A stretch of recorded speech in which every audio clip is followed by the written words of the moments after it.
Hi, everybody. So I'm going to talk about reframing the things that trigger us, trigger our subconscious, and have probably caused limbic system trauma loops. When we have traumatic events in our lives, that's when the limbic system kicks in. That's what its job is, to keep us safe, if we need fight or flight response. And the response is necessary in many situations, but what happens is the limbic system remembers the emotion attached to it. And so it forms these neural connections that we have no control over. And so we don't realize that even if consciously we aren't thinking about something, subconsciously it can get put in a trauma loop. I'll give you an example from my own life. So my son had a very traumatic birth. And I won't go into details because I don't want to trigger anybody here. But basically, afterwards, I had to do a lot of research to help keep him healthy. So I started researching organic food versus regular, pesticides, chemicals, toxins. And I know that deep down, it's something that's helpful. Consciously, I still believe in living a life as free of toxins as we possibly can. But what I didn't realize I was doing was obsessing over something, and then I was creating these trauma loops in my mind. I developed my chronic illness for many different reasons, but I know now that this has been a contributing factor. And the reason that I know that is because that gut feeling that I get when I look at a food label and it's not organic, when I realize that a shampoo has something toxic in it, when I watch the people outside spraying pesticides on the lawn. If you think about it, the way our brain works is the more you tell it something, the more it registers that and the emotion connected to it. So my limbic system went into this trauma loop, and every single time, even if I'm not consciously thinking about it, that I'm exposed or I see something written about something that I have told myself all those years when I was trying to help my son was toxic, it remembers that time and it experiences it more quickly because now it's something that it's learned. Think about when you learn anything like a new language or you're learning a new job for work. At first, it might take you a little while to remember how to do something. But after a while, you know how to do whatever that task is, or you know the information fairly quickly. Well, that's just how our brains work. And so the limbic system, part of the brain, is the same way. So it takes much less of a trigger for it to start to give us those reactions. The trigger might not even be being exposed to it anymore. So think of something kind of related to this, maybe like a phobia.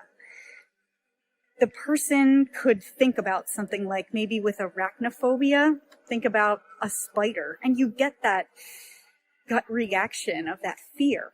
Well, it turned into the same thing for me. And so all the problems that I have with food, all the problems that I have with exposures to things that other people all around me are completely fine with, it's because they don't have that associated trauma loop in there. Their brain doesn't remember this strong negative emotion connected to it.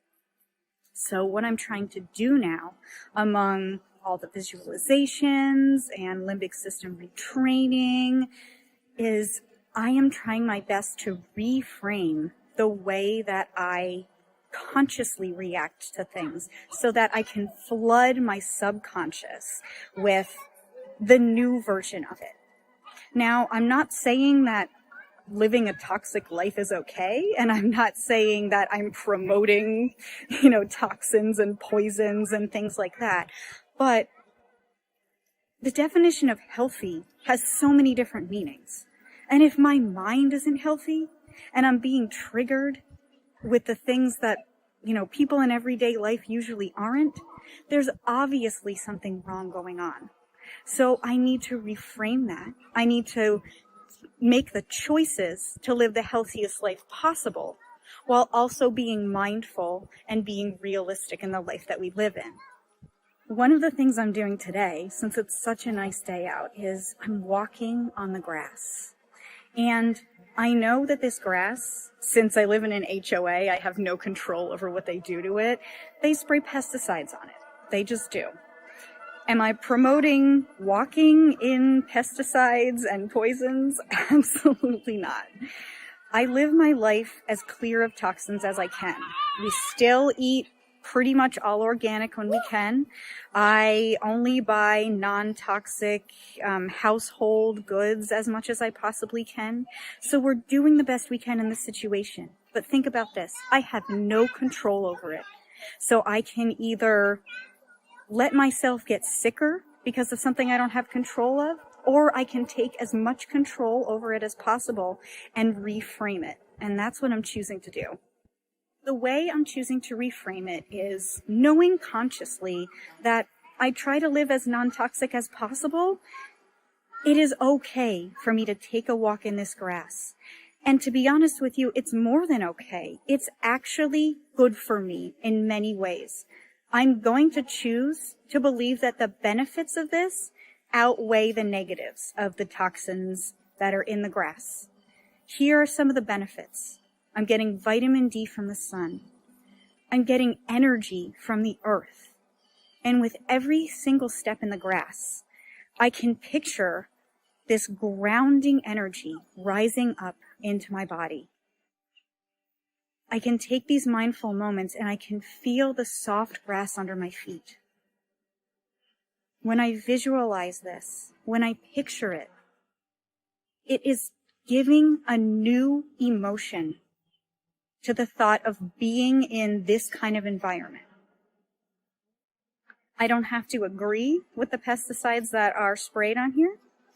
I don't have to spend every waking moment and rolling around in it. But I can feel safe in this environment right now. I can make that choice. And I can make the choice to keep reframing it in my mind so that my subconscious and my limbic system takes that positive emotion, the healing feeling, and associates it with this now. Because what's more important than trying to control every single toxin and every single thing is me getting better. It's my health. And it's your health. And so we have to pick our battles and we have to reframe things. It's kind of similar to exposure therapy. When I talked before about arachnophobia or any kind of phobia, it's kind of similar when you think about it. You know, they start treatments like that out as, saying the word, then maybe showing a picture, then possibly the person being in the room with it, and, so forth and so forth until they can maybe hold whatever the thing is that they're scared about. So it's similar to this. I'm not a medical doctor and I can't give you real medical advice, so always seek that from a doctor, so that you're making sure that you're not doing anything dangerous. But just personally, what has helped me is staying in a zone where I feel like I'm not overexposing myself. So I'll give the phobia example again. If somebody's afraid of something, the first step wouldn't be to throw it in their face. It would be to think about it simply. And that's kind of how to go about this, I believe, anyway, and that's something that's helped me. I think about it rationally first. I make the conscious decision, and then I choose consciously to think about it in a different way.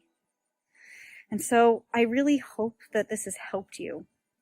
This can be used for so many different aspects of our lives. And again, we can weigh what portions of our lives are going to benefit us more and weigh, what's going to harm us.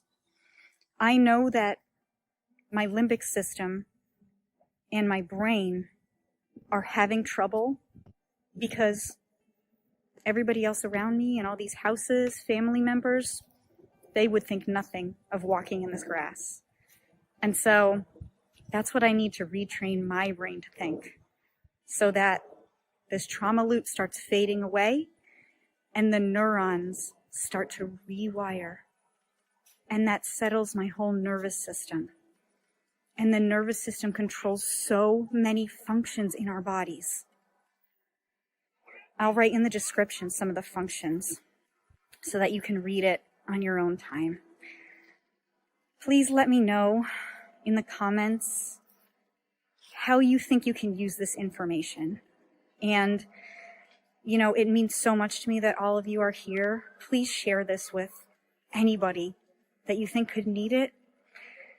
A reminder that we don't really know what people are going through. So even if we don't think somebody needs it, chances are something on this page could help somebody else. So I really appreciate you spreading the word and helping to make this world, you know, a better place where more of us can feel healthy and normal and give our nervous systems a break so that we can be our best selves. And I truly believe that each and every one of us, you watching this right now, we got this. Seriously.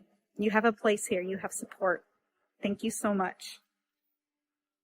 Just a quick reminder to everybody that I am not a medical professional in any way. This is a log of my personal journey, and I share information that I think could help you personally. So please, any advice that you take from this video or any of the videos on this page, make sure that you talk to a qualified medical practitioner. I want to make sure that we all stay as safe and healthy as possible.